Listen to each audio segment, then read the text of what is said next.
Los años 60 en México olían a asfalto nuevo y a promesas de modernidad. Por primera vez, millones de familias podían imaginar tener un auto propio. Las agencias florecían, los vendedores sonreían, los catálogos prometían potencia y elegancia. Lo que nadie decía era que algunos de esos autos salían de fábrica con defectos que los ingenieros ya conocían. Fallas estructurales documentadas. Problemas de diseño que habían generado quejas en otros países antes de llegar a México. Pero no había Profeco, no había recalls obligatorios, no había nadie que te dijera la verdad antes de que firmaras. Esta es la historia de los 11 autos más defectuosos que se vendieron en México en esa década. Número 11, el Chevrolet Corvair 1960 a 1963. Hay autos que nacen con un secreto.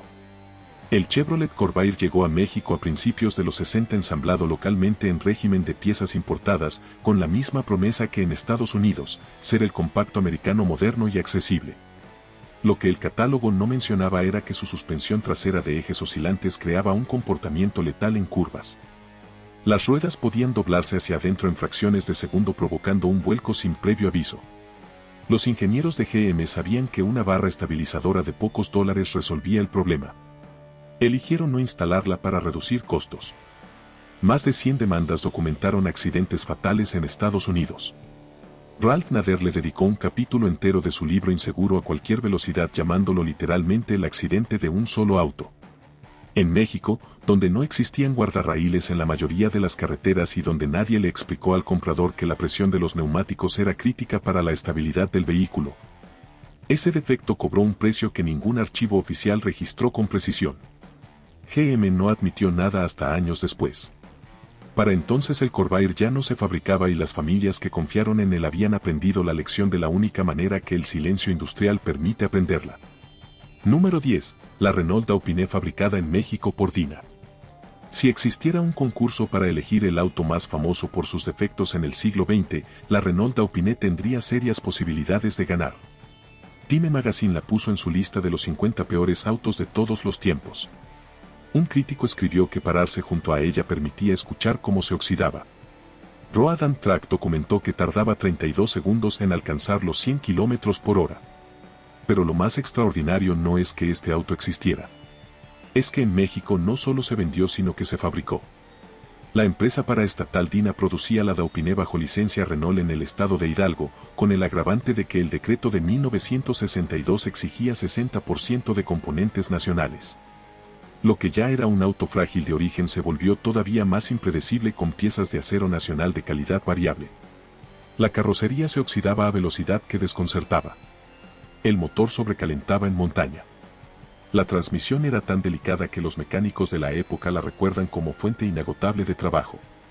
Y sin embargo se vendió, porque tener un auto propio en México en los 60 era un sueño tan poderoso que muchas familias ignoraban las señales hasta que se volvían imposibles de ignorar. Número 9. Los Chevrolet GM con soportes de motor defectuosos 1965 a 1969.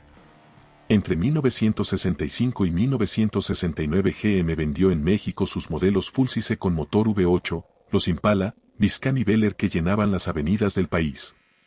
Todos con un defecto que la empresa conocía desde 1969 y decidió no corregir.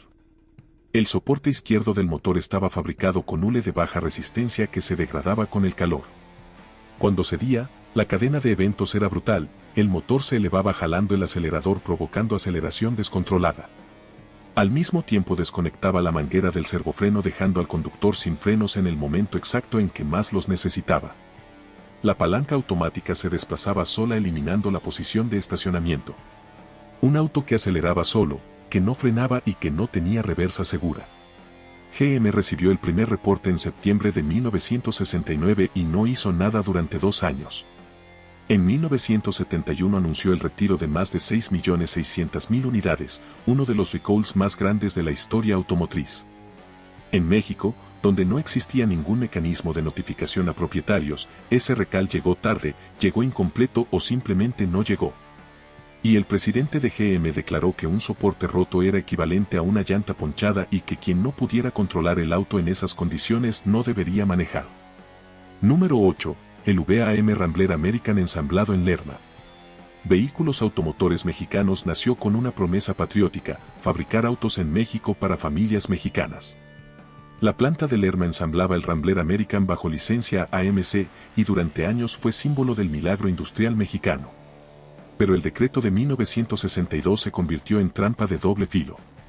La plataforma AMC ya tenía debilidades documentadas: corrosión prematura en paneles inferiores, transmisión automática que fallaba bajo uso intensivo, dirección con holgura excesiva. Cuando esas debilidades se combinaron con piezas nacionales de calidad inconsistente, fabricadas por proveedores que apenas aprendían los estándares de la industria, el resultado fue un auto cuya confiabilidad era impredecible de una unidad a otra. Dos Rambler del mismo año podían comportarse completamente diferente dependiendo de qué piezas les habían tocado en la línea de ensamble. Los mecánicos recuerdan que trabajar en un Rambler VAM era resolver un acertijo distinto cada vez. Las familias que lo compraron porque querían apoyar la industria nacional merecían algo mejor que esa ruleta de calidad que nadie les advirtió antes de firmar. Número 7. El Volkswagen Sedán primeras generaciones, planta México 1964 a 1967. El Volkswagen Sedán es el auto más querido de la historia mexicana. Pero hay una parte de esa historia que los libros de publicidad nunca contaron. Cuando VW inauguró su planta en el Estado de México en 1964, lo hizo con una velocidad que el mercado exigía pero que la ingeniería no siempre pudo sostener. Las primeras unidades salieron de una planta que aprendía el oficio sobre la marcha, con proveedores nacionales que entregaban piezas de calidad variable y con un control de calidad que no alcanzaba los estándares de Wolfsburg. Soldaduras irregulares en puntos estructurales, ajustes de carrocería deficientes que permitían entrada de agua y aceleraban la corrosión, y un motor refrigerado por aire sensible a dos condiciones que México ofrecía en abundancia: la altitud extrema del altiplano y el calor húmedo del Golfo. En climas costeros la combinación de humedad y sal marina destruía la carrocería en plazos que los propietarios no esperaban. Los mecánicos de Puebla y Veracruz de aquella época guardan memorias casi idénticas: bochos de 2 o 3 años con pisos corroídos, puertas que no cerraban, motores que consumían aceite a un ritmo que ningún manual había mencionado. El bocho se ganó el corazón de México con los años y con razón. Pero sus primeras generaciones ensambladas localmente fueron la versión más difícil de ese amor. Número 6. El Borgward P100 ensamblado en México por FANASA. Pocas historias en la industria automotriz mexicana son tan extrañas como la del Borgward. En 1961 un grupo de empresarios mexicanos compró todos los activos de la marca alemana: planos, herramientas, maquinaria, moldes. Luego hicieron algo sin precedente en la historia industrial mundial: trasladaron la fábrica completa de Bremen a México cruzando el Atlántico en barco. El resultado fue FANASA, que comenzó a ensamblar el Borgward P100 en territorio mexicano. La maquinaria trasladada había sufrido el desgaste del viaje. Los moldes producían piezas con tolerancias irregulares. Los proveedores nacionales no podían replicar la calidad metalúrgica alemana. Y el decreto exigía 60% de contenido nacional, que convertía cada unidad en un experimento improvisado. FANASA produjo apenas 2.267 unidades antes de cerrar en 1970. 2.267 familias que compraron un auto alemán y recibieron algo que solo se parecía a uno por fuera. Las refacciones eran imposibles de conseguir desde el primer día. Cuando algo fallaba, el propietario quedaba solo frente a un problema que ningún mecánico había visto antes y para el que no existía manual disponible en el país. Número 5. El Ford Falcon vendido en México antes del decreto de 1962. Antes del decreto automotriz, México era un mercado abierto donde cualquier modelo podía llegar importado desde Detroit. El Ford Falcon encontró su camino con una promesa perfecta para la época: compacto, americano, moderno y accesible para la clase media en expansión. Lo que el catálogo no mencionaba era que su motor Six tenía una tendencia documentada al sobrecalentamiento en tráfico lento y temperaturas elevadas. Exactamente las condiciones que la Ciudad de México y las ciudades costeras del Golfo ofrecían cotidianamente. El sistema de enfriamiento era insuficiente para el clima mexicano, y los propietarios que no monitoreaban la temperatura se encontraban varados en carretera con un bloque fundido. La corrosión era otro problema documentado. La carrocería usaba acero delgado con tratamiento anticorrosivo marginal que en la humedad del trópico se comportaba de manera desastrosa. En Veracruz, en Tampico, en las ciudades costeras, los Falcón envejecían a una velocidad que nadie anticipaba al firmar el contrato. Ford nunca emitió ninguna advertencia oficial para los compradores mexicanos. El Falcón se vendió hasta que el decreto lo sacó del mercado, y los problemas que dejó quedaron registrados únicamente en la memoria de los mecánicos que los resolvieron. Número 4. El Opel Rekord vendido en México vía General Motors hasta 1971. General Motors tenía en México una estrategia elegante: vender Chevrolet americano para clase media alta y complementar con el Opel Rekord europeo para compradores que buscaban algo más económico. En papel sonaba razonable. El problema era fundamental: era un auto diseñado para carreteras europeas con estándar de mantenimiento europeo y red de refacciones europea que simplemente no existía en México. La carrocería usaba acero delgado diseñado para el clima templado de Alemania. En el trópico mexicano esa carrocería comenzaba a oxidarse en plazos que escandalizaban a sus propietarios. Pero el problema más grave era la disponibilidad de refacciones. Cuando algo mecánico fallaba, encontrar la pieza correcta podía convertirse en una odisea de semanas que terminaba con soluciones improvisadas que comprometían la seguridad. Los mecánicos trabajaban con manuales fotocopiados en alemán y herramientas adaptadas de otros modelos. General Motors vendió el Rekord durante años sin establecer una cadena de suministro adecuada. Lo vendían como si las carreteras de Oaxaca fueran iguales a las autopistas de Bavaria. Número 3. El Dinalpine A110 fabricado en México por Dina y Renault. El Alpine A110 era un auto de rally europeo diseñado para competencia. En México, Dina obtuvo la licencia para fabricarlo localmente entre 1965 y 1974, y el resultado fue el Dinalpine. Un auto que llevaba el nombre y la silueta del original pero que escondía problemas que sus compradores raramente anticipaban. El primer problema era heredado directamente del diseño. El Dinalpine compartía plataforma con la Renault Dauphine, el auto que Time había puesto en su lista de los 50 peores vehículos de la historia. La base mecánica del auto deportivo más exclusivo de Dina era exactamente la misma que sostenía al auto más defectuoso que Renault había producido en décadas. Motor trasero, suspensión frágil, corrosión acelerada en los puntos de unión entre la carrocería de fibra de vidrio y los componentes metálicos. La fibra de vidrio que Dina usaba tenía calidad inconsistente que generaba variaciones significativas entre unidades. Algunos autos salían con carrocerías que se deformaban bajo el calor. Otros presentaban filtraciones que aceleraban la corrosión del chasis. Y todos compartían el mismo problema fundamental: eran autos de competencia vendidos a civiles sin entrenamiento ni infraestructura de soporte. El Dinalpine fue un sueño de velocidad construido sobre una base que no merecía ese sueño. Número 2. El Chevrolet Corvair Monza Spider con turbocompresor. General Motors tomó el mismo chasis con la misma suspensión defectuosa del Corvair, le instaló un turbocompresor que elevaba la potencia a 150 caballos en un auto de menos de 1000 kilos. Y lo vendió como respuesta americana a los deportivos europeos. En México el Monza Spider representaba problemas que iban más allá de la suspensión defectuosa que compartía con todos los Corvair de primera generación.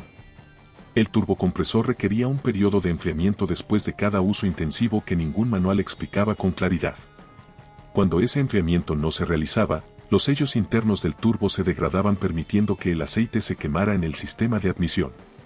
Un auto que consumía aceite a ritmo alarmante, producía humo azul en el escape y podía sufrir falla catastrófica del motor si el propietario no monitoreaba los niveles constantemente. En México los talleres nunca habían visto un turbocompresor y las refacciones específicas eran prácticamente imposibles de conseguir. Era el auto más caro de la línea Corvair y también el más difícil de mantener, el más propenso a fallas costosas y el menos perdonador con quienes no sabían exactamente lo que tenían entre manos. Número 1. El Dodge Dart con motor V8. El Dodge Dart era en apariencia exactamente lo que una familia mexicana de clase media necesitaba: sedán americano de líneas conservadoras, tamaño razonable, precio accesible y apellido de marca que transmitía solidez. Chrysler lo vendía con imagen de auto familiar y práctico. El problema comenzaba cuando el comprador elegía la opción que los vendedores recomendaban con entusiasmo: el motor V8.